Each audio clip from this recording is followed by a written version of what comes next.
you.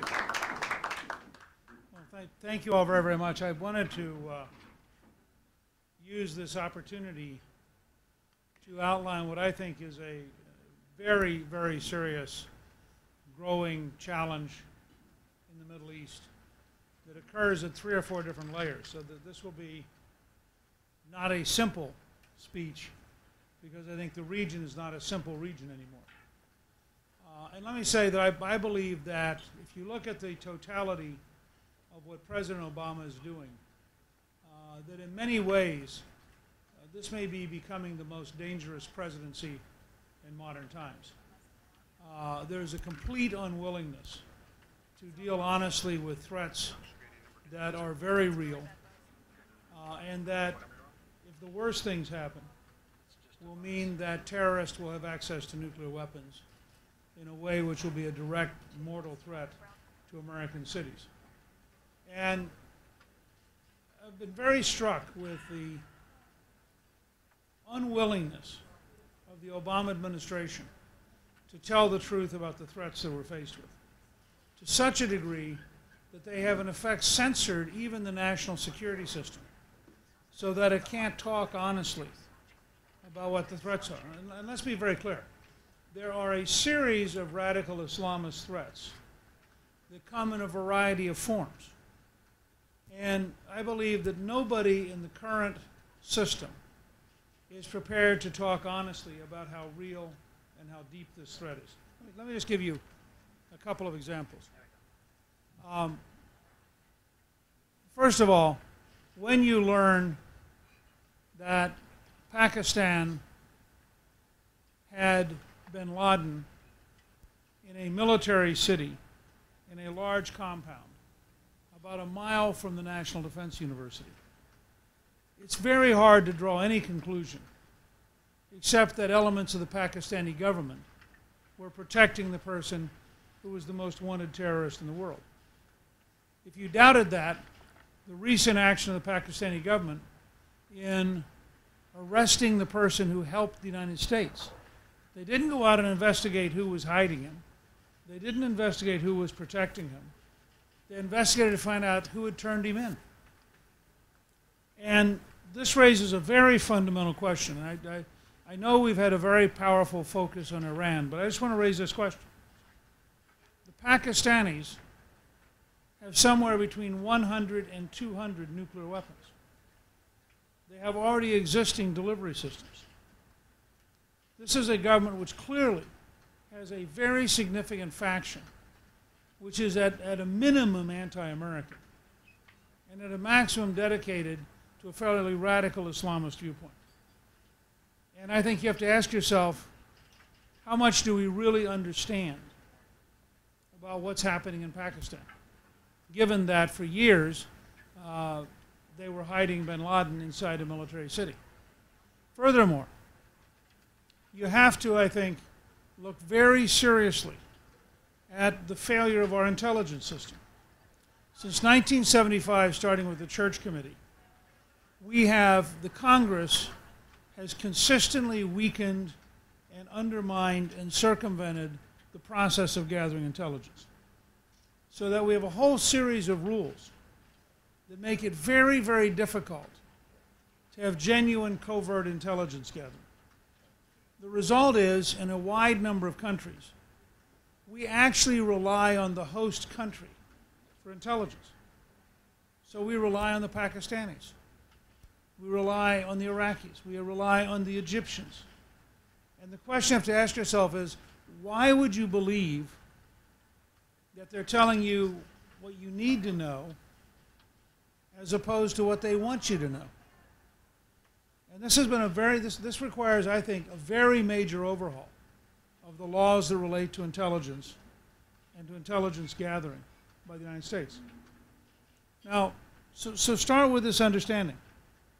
We are faced with opponents in multiple countries who are knit together by a largely religiously driven imperative. And while that's politically incorrect to say, it's a fact, and it's important because people who are religiously driven take much greater risks than people who are purely secular. One of the reasons deterrence worked with the Soviet Union is you were dealing with communists who were atheists. And so they couldn't exactly offer martyrdom because they had no place to go. And so you had very few people volunteer in the Soviet Empire to go and be martyrs. But if you believe that your particular God wants you to kill people and is willing to give you a heavenly reward, you have a totally different problem. And one of the great challenges of the Obama administration is their unwillingness to think through the logic and to be honest to the American people about the scale of the threat. Somebody who's prepared to put a bomb on their body and walk in a grocery store or a restaurant or a bus and kill themselves as long as they get to kill you would be thrilled to have a nuclear weapon so that they could maximize the damage. And let me be quite explicit about this. We were all shocked on 9/11 when 3,100 Americans were killed by deliberate terrorist attack in New York and in Washington and on a United Airlines flight. But with a nuclear weapon, you would add 2 zeros at a minimum. You'd be talking about 300,000 dead and maybe as many as 500,000 casualties, additional wounded. Now, nobody wants to confront that. Nobody in the national establishment is prepared to say, if we really live in a world that has that kind of threat, what should we in fact be doing? What should a real homeland security be like in terms of recovery and response? What would the scale of medical facilities be needed in terms of that kind of a threat? And yet it's real. It's real, first of all, in terms of the potential of a Pakistani weapon leaking. It's real, second, in terms of the possibility of the North Koreans selling it. And it's real, third, in terms of the Iranians acquiring weapons which they would enthusiastically share. Which gets us to, I think, the greatest immediate existential threat, which is the Iranian dictatorship. There have been a series of articles recently that the Israelis may conclude in the near future that they have no choice except to launch a military operation designed to dramatically slow down and disrupt the Iranian nuclear system. And I wanted to take today to make clear where I stand on this.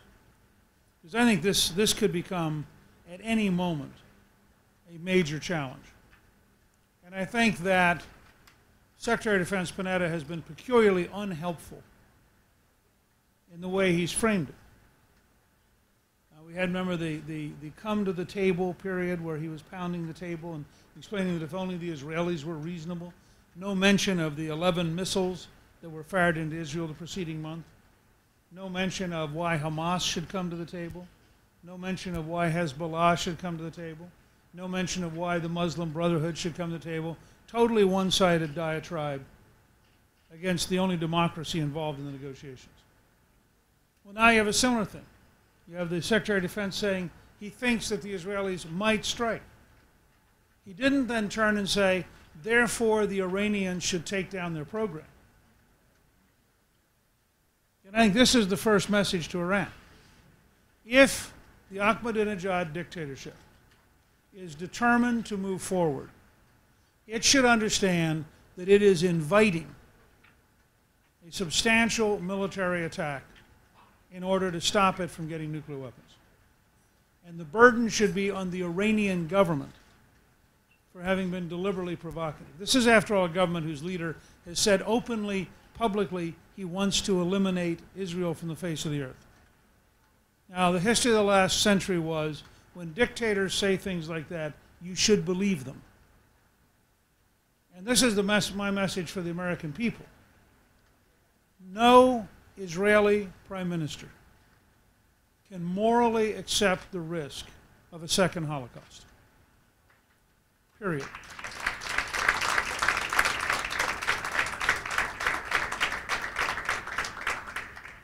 Three nuclear weapons in the right place in Israel is literally, in a matter of seconds, a second Holocaust. I mean, just look at the numbers, look at how dense the population is, and understand the level of disaster we're describing. no Israeli prime minister could enforce their oath of office if they ran that risk. And so I would say unequivocally, if the Israelis reach a point where they conclude that their very survival is at stake, the United States should be supportive. We should provide them whatever intelligence they need. We should ensure that they are, in fact, understand that they will have sympathy for the United States, not condemnation. And we should tell the world, you cannot expect somebody who is a Holocaust denier, who is openly threatening to annihilate a state, to be allowed to get nuclear weapons, and we would completely understand if Israel decided that they had to disrupt the Iranian nuclear program, period. In addition, the United States policy should be to use every means short of war to undermine and replace the Ahmadinejad dictatorship. Our commitment should be, just as we did with the Soviet Union, to use every kind of covert operation, to use funding for the dissidents, to provide for a very intense propaganda campaign, to seek methods to further disrupt the Iranian economy, and to create the environment in which the people of Iran replace the dictatorship. We will never be safe, not in the United States, not in Europe, not in Israel, as long as the Ahmadinejad dictatorship is in place. And frankly, even a military strike only slows down the process as long as the same dictatorship is there. And therefore, we should adopt a policy that we are committed to replacing the regime. We want to do it as peacefully and as nonviolently as possible, but we want to become the ally and the friend of every dissident Iranian. Remember, this is a country in which only 51% of the country speaks Farsi. There are huge ethnic and complexities in Iranian society. And every poll we've ever seen says the younger Iranians deeply dislike the regime. And President Obama lost a great opportunity several years ago when there were millions of people taking to the streets seeking an Iranian spring. But there was no interest in the administration in encouraging the people of Iran to replace the administration. So I think that should be our second goal. We should be quite clear about the fact that we want to, in fact, have a new government in Iran, and that we regard the current government as a permanent threat to the United States and a permanent danger to civilization.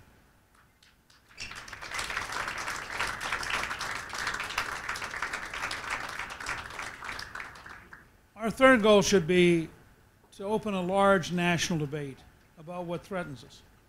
I mean, it is truly astounding that you have an administration, the Obama administration, which refuses to even use the words radical Islamist, which behaves as though terrorism is a random behavior, and literally has censored national security documents to eliminate accurate facts, so that when a psychiatrist at Fort Hood kills 13 Americans and wounds 30 others while yelling Allahu Akbar and having in his wallet warrior of Allah, the administration manages to write a report with no mention of radical Islamists. Now, I mean, that's a level of willful dishonesty that is astonishing. When the State Department meets with the Organization of Islamic Countries to talk about censoring Americans in order to protect Islam, there's something really profoundly wrong with the entire Obama administration's approach to this issue. And every American should be deeply offended that our young men and women are risking their lives while the United States government refuses to be honest about people who are trying to kill them. I mean, let me be quite clear. I do not believe that a Norwegian Rotary Club is a primary threat. I don't believe that a Japanese Kiwanis Club is a primary threat. I mean, I think that to try to describe the network trying to kill us without describing the network is one of the most, it's as though we opened the Cold War by saying you weren't allowed to use the word communism. Now explain the Soviet behavior. I mean, that's literally how bad this is. And yet the other side of the coin is we don't have a good strategy there. I want to be quite clear. I don't believe anybody in Washington or anybody at any of the think tanks has a good strategy. And the reason is simple. This is a really hard problem. This is a problem which could go on for a very long time. And it may not be susceptible to military solutions. And we need to really confront how hard this is. We are now where the U.S. was in 1946, when people, frankly, didn't have an answer. And what we need, and this is where the Obama dishonesty and the intellectual dishonesty of the administration is so destructive, we need an open, honest national debate. We need to confront the fact that the Saudis, not the Iranians, the Saudis, are the largest funders of teaching hatred on the planet. We need to confront the fact that in the Egyptian election, the Muslim Brotherhood was the largest single bloc, but the second largest bloc is more radical than the Brotherhood. So their pressure is going to be more radical, not less radical. And we have to confront the fact that the leaders of Hamas have a very simple principle. Quote, not a single Jew will be left. Now, why the United States talks about a peace process involving an organization whose publicly stated goal is the annihilation of the other party. How do you have peace with somebody who says not a single one of you will be left? This is nonsense. And that's why we need to reset the entire conversation for the region.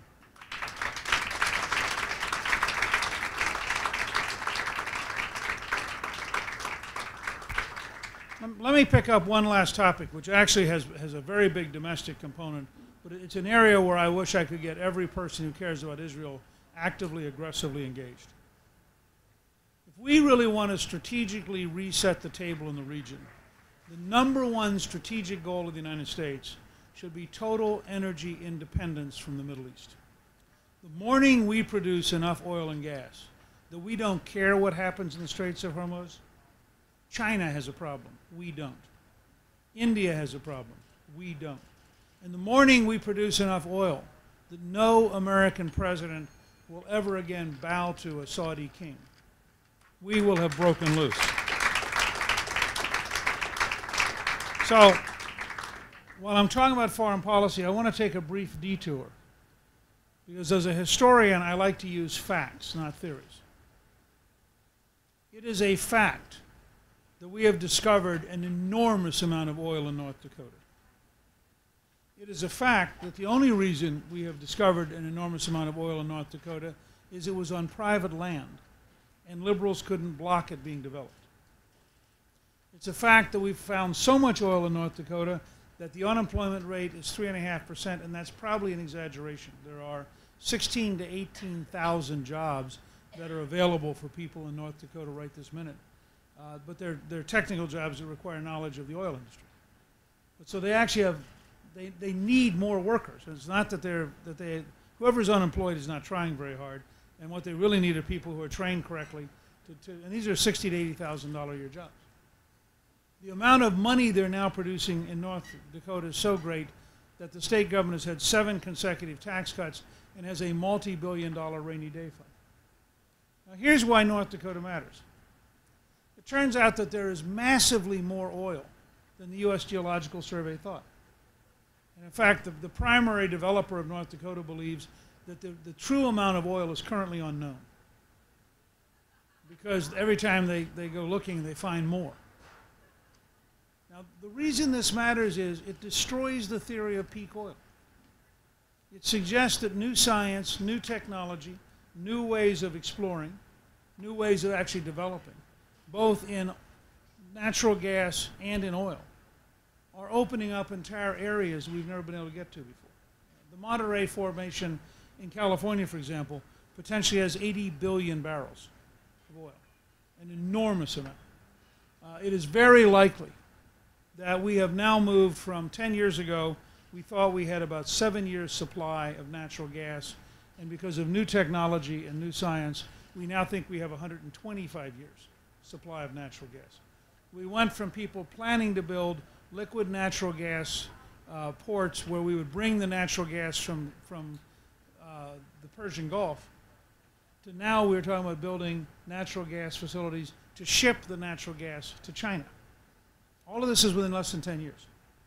So I want to suggest to you that the right national strategy for the Middle East should include as a major component an American energy policy designed to make us completely independent of purchasing any oil from the Middle East. So we could say to the Iranians, you want to close the Straits of Hormuz? You know, talk to the Chinese, don't talk to us. And we could basically become the world's reserve supplier. There are already studies that indicate that by the end of this decade, we will be the largest oil producer in the world, passing both Russia and China. And that's with an administration which is against oil. Remember, the Obama administration is so grotesquely against oil, they actually had an attorney, a U.S. attorney in North Dakota, filed a lawsuit against the oil companies on behalf of, I think it was 8 migratory birds that they alleged had been killed.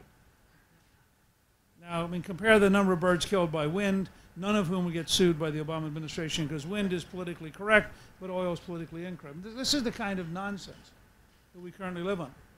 So here is my proposition from the standpoint of a Gingrich presidency.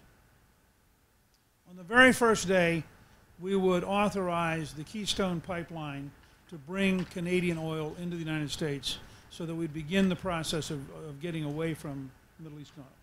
We would also authorize the development offshore of oil and natural gas. We currently only open up 13% of our potential offshore areas. 87% are locked up. And we would go back to allowing people in the Gulf of Mexico to develop in a rapid and expeditious way. We would overhaul the Department of Interior, which is currently blocking the development of new sources. And we would open up federal land. Remember, we own 69% of Alaska. Alaska is 1.5 times, or is 2 times the size of Texas. So 69% means we basically own about 1.5 areas the size of Texas. So you could give the environmentalist a half of Texas in Alaska, and you would have an area the size of Texas to develop.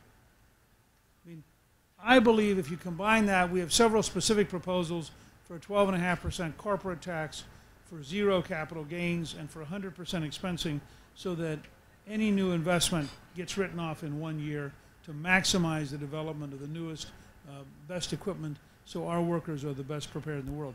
I think you take that package, you suddenly have an explosion of American oil and gas production. You have the following 3 things happen. We are essentially liberated from worrying about the Middle East, and we can be dramatically more direct with the Saudis about their behavior. Second, we are in a position that we dramatically help our own national economy, because with that scale of development, you're going to create well over 1 million new jobs. You're going to create tremendous opportunities for people on the profit side. All of that's going to lead to more federal revenue, by the way, as people go to work and as companies make profit. So you're actually going to increase federal revenue without having to raise taxes. The third side effect is our goal should be to bring the cost of gasoline down to $2.50 a gallon. Now, this is not a wild number. I just want to defend this for a minute so you understand how rational this is. When I was Speaker of the House, the average price of gasoline over 4 years was $1.13. When Obama was sworn in, the price of gasoline was $1.89. I mean, this idea that you have to automatically have $4, $5, $6, $7 gasoline. You know, Secretary Chu, before he became secretary, said publicly he really wanted gasoline prices to reach European levels. That'd be $9 a gallon. The Obama Environmental Protection Agency has a proposal in that would raise the price of gasoline 25 cents a gallon just through one particular regulation. I mean, there's a conscious, deliberate effort to minimize access to transportation. And I want to suggest to you that we have the potential to have a program for American energy which fits our national security interest, fits our economic interest, and would fit the pocketbook of almost every American. And those kind of efforts to bring together grand strategies. Because if the United States by the end of this decade was genuinely independent, our leverage in negotiating in the Middle East would be radically higher. If we're genuinely independent, the guy who is the biggest developer in North Dakota believes that if you looked at all federal land and all federal offshore capabilities, the royalties over the next generation would be $18 trillion. That would literally be enough that if you controlled spending, you could pay off the national debt without raising taxes. This is just because the U.S. government, every time you pump, you know, a barrel of oil or you pump 1,000 cubic feet of natural gas, if it's on federal land, the U.S. government gets a royalty. So I think that we have to have a much bigger, bolder approach to thinking about strategy. So just to recap, in the very short run, if the Israelis decide they have no choice, I believe the United States has to back them, and we have to recognize that no Israeli prime minister can be asked to risk the survival of his country. In a longer period, we should have an explicit strategy of replacing the dictatorship in Iran. We need a national dialogue about radical Islam and the threats from radical Islamists, and we have to confront the fact that it's going to be controversial, but it needs to be said. And finally, we need an American energy strategy that is designed to use all of the American energy assets so that we genuinely once again become what we were in World War II, the world's largest supplier of energy at relatively low cost, which automatically rebuilds our manufacturing base and automatically enables the American people to have a far wider range of quality of life and a far wider range of choices about their lifestyle. I think that's the kind of program that actually allows us to once again be the leading country in the world and have a sense of confidence both about our economic future and about our national security future. And I appreciate you allowing me to outline these kind of ideas, and I look forward to getting to meet each one of you personally. Thank you all very, very much.